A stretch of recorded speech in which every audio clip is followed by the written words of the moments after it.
सुधीर कुमार जी, दिल्ली से। राधे राधे महाराज जी। महाराज जी, जब कोई लड़का अपने विवाह के समय लड़की के पिता के सामने दहेज की इच्छा या मांग रखता है और लड़की के पिता इच्छा पूरी भी करते हैं, तो क्या ये उस लड़के पर लड़की के पिता का कर्ज चढ़ जाता है? या अगर कर्ज नहीं है, धर्म से रहित बात है।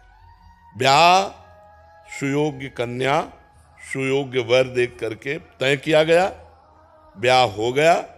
अब लड़की पक्ष का जो भाव था वो वर पक्ष को दे दिया, बातचीत नहीं हुई।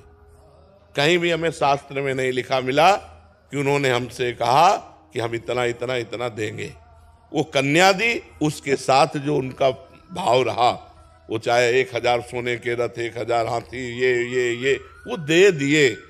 मांगना, तय करना, ये बिल्कुल शास्त्र विरुद्ध आचरण है, बिल्कुल नहीं करना चाहिए। किसका प्रश्न है? हाँ, बिल्कुल नहीं करना चाहिए। ना तो लड़के पक्ष को ये बात रखनी चाहिए, लड़के पक्ष को बात रखनी चाहिए तुम्हारी लड़की हमारे लड़के के सुयोग्य वर, ये काफ़ी है, अब आपका जो मनावे सो दे देना, हम उसकी आकांक्षा नहीं रखते। लड़की पक्ष को चाहिए कि जैसे पुत्रों को विभाजित संपत्ति किया, ऐसे कन्या का भी हिस्सा लगा करके उसके साथ दे देना चाहिए, बिना मांगे दे देना चाहिए। मांगना ये दहेज के अंतर्गत आता। दहेज प्रथा ये हमारे संस्कारों को, हमारे धर्म को ये मिटिया मेट कर रही है। लड़की हुई, सुनते ही उसका पिता जल जाता है। लड़की हुई क्यों? क्योंकि अब दहेज देना पड़ेगा। दहेज में लोग ऐसे मांग रहे हैं कि पूछो मत। वो किसी तरह कमा खा करके जी रहा है, और वो लाखों का पर्चा बना देते, तो इससे तो लोग गर्भ में लड़की पात करवा देते। अगर देखा या गर्भ हुआ, लड़की हुई, तो इन प्रकार वो नष्ट करना चाहते हैं। ये दहेज प्रथा ही तो ऐसे आचरणों को प्रेरित करती है। और तुम अपनी कमाई से नहीं तृप्त होगे, वो लड़की दे, केवल लिंग परिवर्तन से ही तुम महान हो गए क्या? वो भी तो एक शरीर आ रहा है तुम्हारे पास, और तुम भी एक शरीरधारी हो। तुम पुरुष लिंग हो, केवल इसलिए तुम महान हो गए। वो स्त्री लिंग है तो वो लघु हो गई क्या? विचार करके देखो, तुम केवल पुरुष लिंग हो, बस इसी यही बात तो है। वो स्त्री लिंग है, केवल यही बात, वो तुम्हारे घर आ रही है।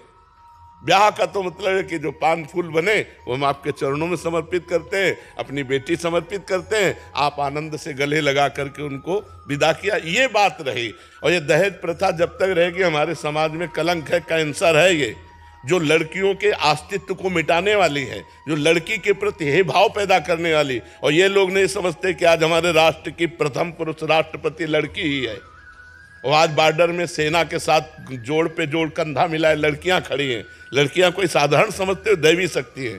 तो लड़कियों को क्या समझ रखा? केवल स्त्रीलिंग होने के कारण वो इतना घट गई कि तुम्हें रुपया भी दे और लड़की भी दे। सुशील, सज्जन, शांत, परम पवित्र परिवार, कोई लेने के लिए लड़की तैयार नहीं, तैयार है रुपया लेने के लिए। 10 लाख फलदान में दीजिए, इतने परीक्षा में दीजिए, इतने ब्याह में दीजिए। किसान आदमी 10 लाख कहाँ से देगा? किसान आदमी को जीना मुश्किल होता है, उसकी सिंचाई, उसकी मल, बहुत कोई 100-200 बीघा का जमींदार हो तो बात अलग है। 10-10 बीघा जमीन है, उसी से पूरे परिवार का पोषण होता है। कुछ चंद रुपए बचे, वो स्कूल आदि की पढ़ाई, कपड़ा लत्ता, इसमें खर्चा होता है। अरे बड़े खर्चा गृहस्थी में होते हैं। तो ब्याह का मतलब खूब बढ़िया खवा पिया दिया, जो रूखा सूखा है वो तुम्हें दे दिया, और बिटिया लो और कमाओ खाओ जाके। अब ये जो दोहन किया होती है दहेज में, ये बिल्कुल निषिद्ध है। हमें लगता है न देना चाहिए न लेना चाहिए, दोनों के विरुद्ध में बात रखनी चाहिए। न देना चाहिए न लेना चाहिए। आप जी के आशीर्वाद से हमारे पास चारों तरफ इतनी लड़कियां हैं जी, 1000 लड़कों पीछे 1100-1200 लड़कियां हैं। तो मेरी माता जी कहते हैं बोले जितनी लड़कियां होगी उतने डीजे हमारे ज्यादा बजेंगे। बिल्कुल बिल्कुल बिल्कुल बिल्कुल।